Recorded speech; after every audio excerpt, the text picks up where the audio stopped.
معزز سامعین گرامی قدر، ایک تو آپ نے ان 10 ایام کی جو روٹین بنانی ہے، اللہ رب العزت کے فضل و کرم سے وہ آپ ایک شیڈول بنائیں۔ انشاءاللہ راکب بھائی مسجد کے بعد وہ لسٹ بھی لگا دیں گے جو رمضان میں لگائی تھی۔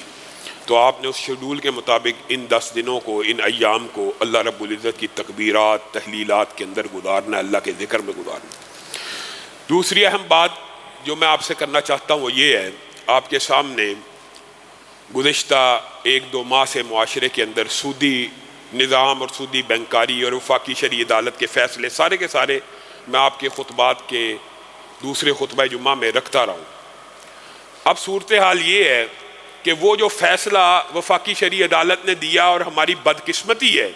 کہ اسلامی ملک، اسلامی ریاست، آئین کے آرٹیکل 35 قرارداد مقاصد کے باوجود بھی ہمیں دوبارہ عدالتوں سے فیصلے لینے پڑتے ہیں۔ جی سود حرام ہے، یہ کوئی عدالت سے فیصلہ لینے کی ضرورت ہے؟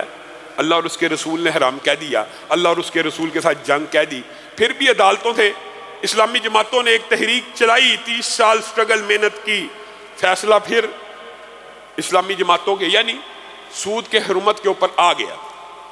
اب جب سود کی حرمت کے اوپر یہ فیصلہ آ گیا تو بڑے افسوس کے ساتھ مجھے کہنا پڑتا ہے، میں دکھ سے کہہ رہا ہوں، پہلے بھی 1992 میں اس کے خلاف سٹے لیا بڑے میاں صاحب نے، آج اللہ رب العزت نے ان کے بھائی کو یہ موقع دیا تھا۔ یہ اللہ کا احسان نہیں ہوتا حکومت عطا کرنا؟ یہ اللہ کے بے پایاں احسانات میں سے ایک احسان بھی ہوتا ہے، اگرچہ آزمائش بھی ہوتی ہے لیکن احسان بھی ہوتا ہے۔ آج چھوٹے بھائی کے پاس موقع تھا کہ اس ساری کی سارے امر کے اوپر، اس ساری کی ساری غلطی کے اوپر، اس سنگین نوعیت کے گناہ کے اوپر قلم پھیر کر وہ اپنے سابقہ گناہوں کو بھی معاف کروا سکتے تھے، لیکن نہیں۔ حاکم بننے کے بعد پتہ نہیں کیا ہو جاتا ہے، حاکم بننے سے پہلے اسلام، شریعت اور دین سب یاد ہوتا ہے، حاکم بنتے ہی نیشنل بینک آف پاکستان بھی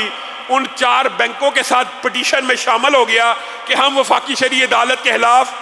سٹے لیتے ہیں اور سپریم کورٹ میں جائیں گے۔ بعض لوگوں نے بڑی عجیب و غریب توجیہات پیش کرنا شروع کی، جی اسٹیٹ بینک ہی بک گیا تھا، جی اسٹیٹ بینک پاکستان کے تابع ہی نہیں رہا۔ یہ ساری کہانیاں ہوتی ہیں، اسٹیٹ بینک بھی ریاست کے ماتحت ہوتا ہے، اور اسٹیٹ بینک کو چھوڑے تو نیشنل بینک آف پاکستان تو پاکستان کا نمائندہ بینک ہے، اس نے بھی پٹیشن دائر کر دی ہے۔ سود کے خلاف جو فیصلہ آیا تھا ان سارے کے سارے بینکوں نے سٹے لے لیا ہے۔ اب مجھے ایمانداری سے بتائیے، دل سے بتائیے، اسلام ایک کلمہ گو تو ہم سارے ہیں، کیا اللہ اور اس کے رسول کے خلاف جنگ جیتی جا سکتی ہے؟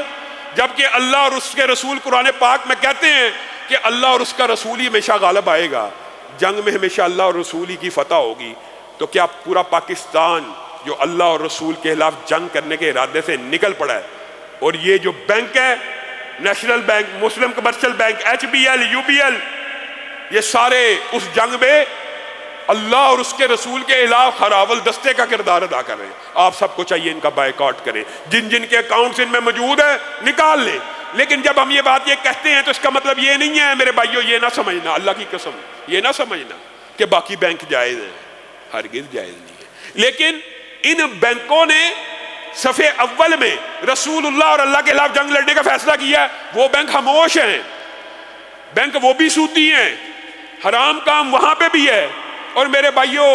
کیا مغالطہ ہو گیا، اس آڑ میں یہ بھی نہ سمجھ لینا کہ یہ جو اسلامی بینکنگ کا سسٹم ہے، جو ہیلا بنایا ہوا، یہ بھی سارے کا سارا جائز ہے۔ اسلامی بینکنگ بھی علماء نے جو فتوے دیے ہے صرف تب جائز ہوتی ہے جب کوئی انویسٹر، پیسہ انویسٹ کرنے والا، آپ نے 1 کروڑ روپیہ دیا ہے، آپ کو پتا ہو اس 1 کروڑ کے عوض بینک نے کون سی پراپرٹی خریدی ہے، کون سے کاروبار میں لگایا ہے، کتنا سریہ خریدا ہے۔ اسلامی بینکنگ کے جواز کے جتنے فتوے ہیں وہ انویسٹمنٹ کمپنی کے اعتبار سے ہیں۔ ضروری نہیں ہے کہ اسلام میں بینک کا لفظ ہی ہو، اسلام میں شرکت الاستثمار ہے، انویسٹمنٹ کمپنی ہے۔ انویسٹمنٹ کمپنی جائز ہوتی ہے، ایک بندہ دوسرے بندے کو پیسے دے کہ فلاں کاروبار میں لگا دے، پرافٹ کی تقسیم اس حساب سے ہو جائے گی، یہ جائز ہوتا ہے۔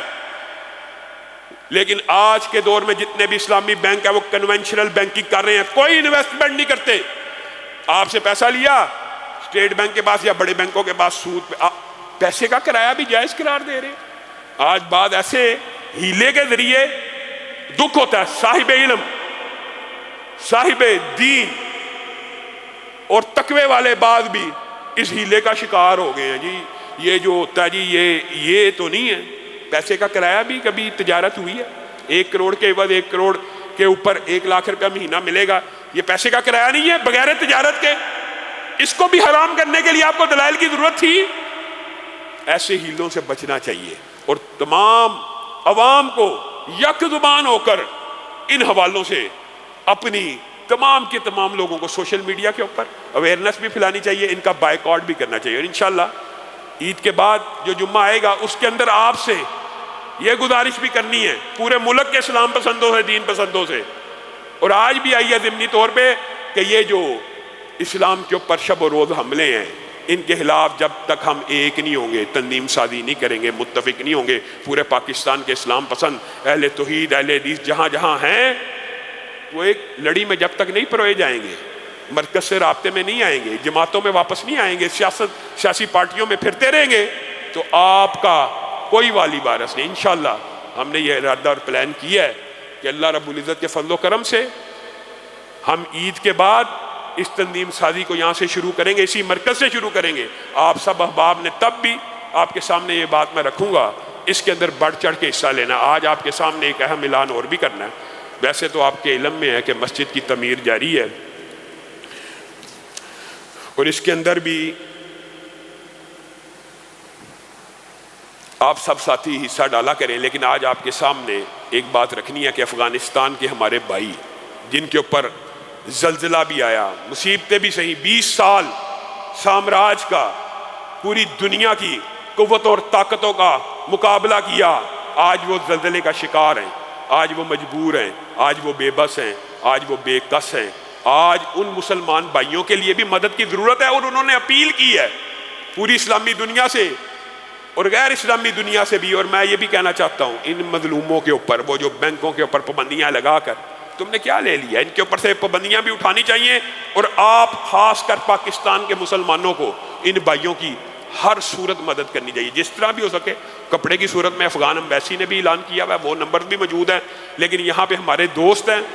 نوید صاحب اور چودھری نصیر صاحب، انہوں نے آج یہ انتظام کیا ہے کہ جو ساتھی ان کو گندم لے کے دینا چاہیں، ایک ٹرک وہ چاہتے ہیں کہ ہمارے مرکز سے بھی جائے افغان بھائیوں کے لیے، تو آپ جو ساتھی اس کے اندر کنٹریبیوٹ کرنا چاہیں وہ باہر گیٹ کے اوپر کھڑے ہوں گے، اس حوالے سے بھی اپنا حصہ ڈالتے جائیے۔ سبحان ربک رب العزت عما یصفون وسلام علی المرسلین والحمد للہ رب العالمین۔